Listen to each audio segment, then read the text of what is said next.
to take those paths. I chose to only listen to yes people. Yeah, this Tana album is not good. I chose to idolize people that taught me the complete wrong way to handle the responsibility of this platform, and it breaks my heart that it took me getting to 22 years old to realize that. With that being said, I want to express my utter disgust with every single apology video I've ever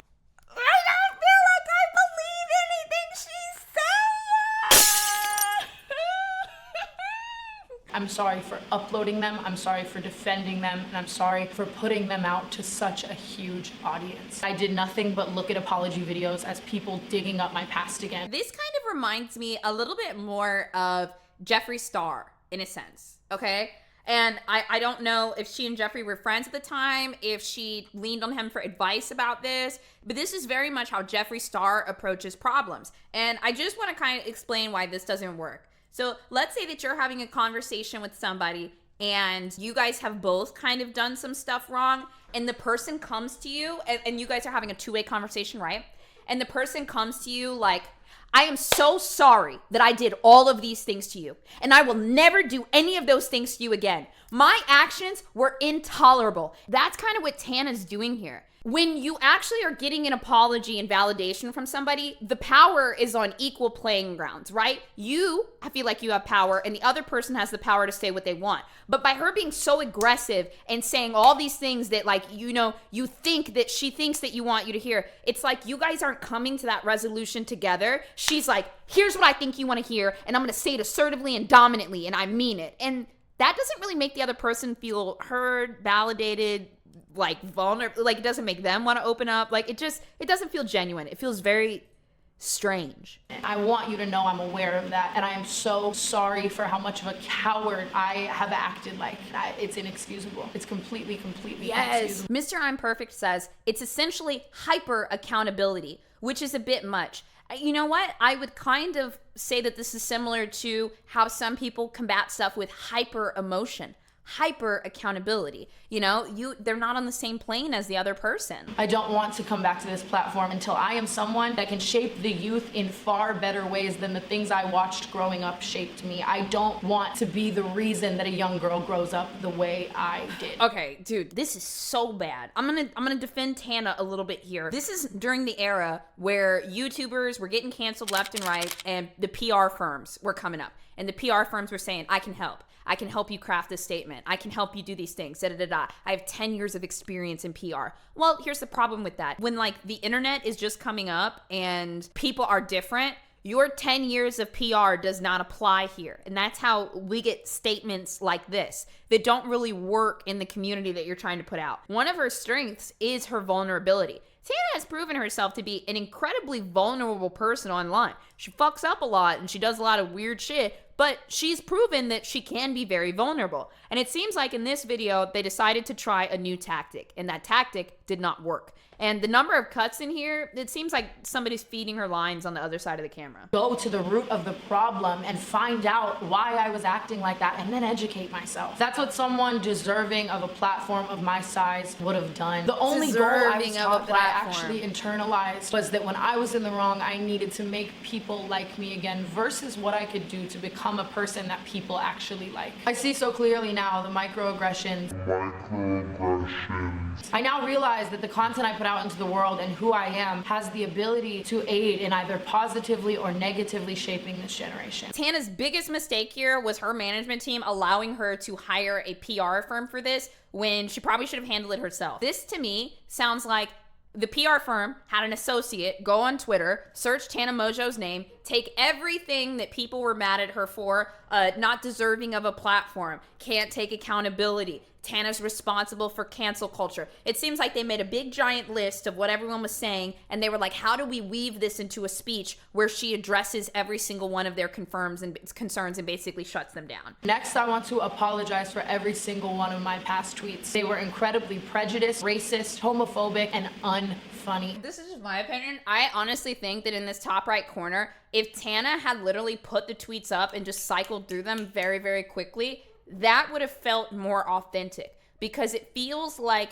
she's minimizing and hiding something while trying to take hyper accountability. I'm 4 minutes into this video and I truly don't know exactly what she's apologizing for. She hasn't said what she's done wrong, and part of taking accountability is bluntly and truly saying what you've done wrong and accepting it. As I would grow in my career, I would claim to say that I understood the pain behind these words. I would claim to say that I knew how wrong it was to have said that at that time. But then every time I would apologize, it would be in a way that was so pandering and deflecting. It would discredit everything I had to say, and it's so sad that I was so fucking stupid and couldn't realize that. And then I would proceed to spend the next 3 years in such an unproductive cycle, wondering why these things kept getting brought up. But how could I expect anyone to forgive me in general if my apology wasn't even a sufficient apology? I selfishly decided time and time again I did not need education. Had a person of color done 1/10 of the antics I had done in my career, they would not have gotten to act with such privilege in the ways that I did. It is so sad that it took me years to realize that by not apologizing and not taking accountability for my past, but then sprinkling in random acts of justice, that is performative activism completely. If she was saying a lot of these words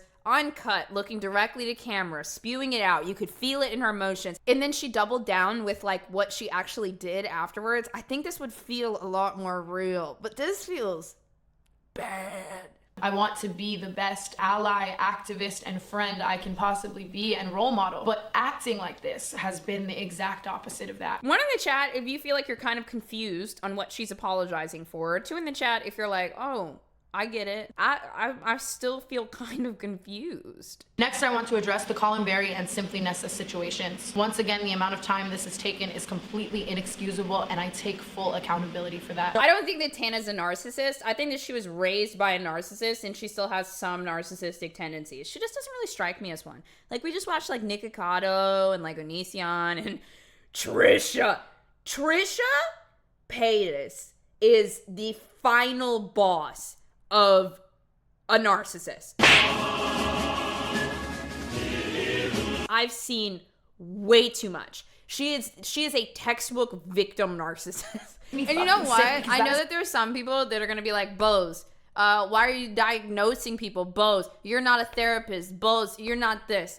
Okay, listen. She had claimed DID and then just was like, never mind, not anymore. Like, she just picks up things and then just like drops them. So if Trisha's gonna sit out here and falsely diagnose herself publicly, and I'm not gonna sit here and not call out her and use her as an example for people. So I really, yeah. Nobody's going to diagnose Trisha as a narcissist because the only person that can really do that is her therapist. And he's not gonna tell her.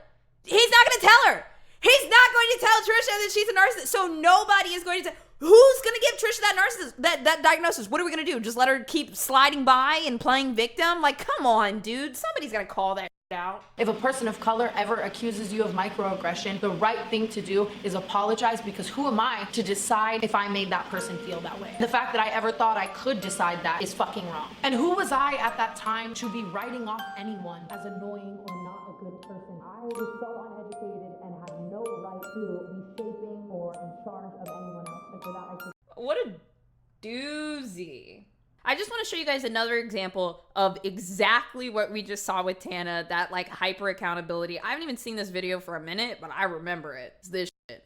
Watch this. What's up, everybody? Welcome back to my channel.